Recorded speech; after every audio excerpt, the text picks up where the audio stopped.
Hi friends, welcome back to my channel Sujala official vlogs. Video చూసే వాళ్ళందరూ చిన్న like చేయండి, కొత్తగా చూస్తున్నట్లయితే సబ్స్క్రైబ్ చేసుకోండి.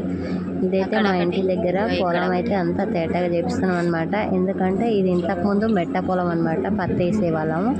ఇంకా దీన్ని కూడా పొలం పెడదామనేసి అయితే సాఫ్ చేపిస్తున్నాం. మొత్తం అయితే గునుగు చూడండి ఎలా ఉందో, మొత్తం కవర్కి ఇచ్చేస్తే మొత్తం గునుగు చేసారు. మేము సేద్యం చేసుకునేటప్పుడు అయితే అసలు మా దాంట్లో ఒక్క గునుగు మొక్క కూడా కనపడకపోయేది అనమాట. మా అత్త అట్లా నీట్గా ఉంచమనేది అనమాట. మేము అందుకోసం అయితే గునుగు కానీ గడ్డి కానీ అస్సలు ఉండకపోయేది మా పొలంలో. ఇంకా మనం తర్వాత వేరే వాళ్ళకి ఇచ్చేసినాక మొత్తం అదే అయిపోయింది అనమాట, గునుగు తోటే అయింది చేను మొత్తం. ఇప్పుడైతే మేమంతా సాఫ్ చేపిస్తున్నాం. ఇంకా నెక్స్ట్ ఇయర్ దీన్ని అయితే పొలం పెట్టాలనేసి అయితే ఓకేనా. మీరు కూడా ఇలానే చేయిస్తారా? మీ సైడ్ కాస్ట్ ఎంత ట్రాక్టర్లకి అనేది అయితే కామెంట్ చేయండి. మా సైడ్ అయితే ఎంత అనేది అయితే నేను నెక్స్ట్ వీడియోలో మీతో షేర్ చేస్తాను. ప్లీజ్ సబ్స్క్రైబ్ అయితే చేసుకోండి friends. Like, share and comment. Bye మరి.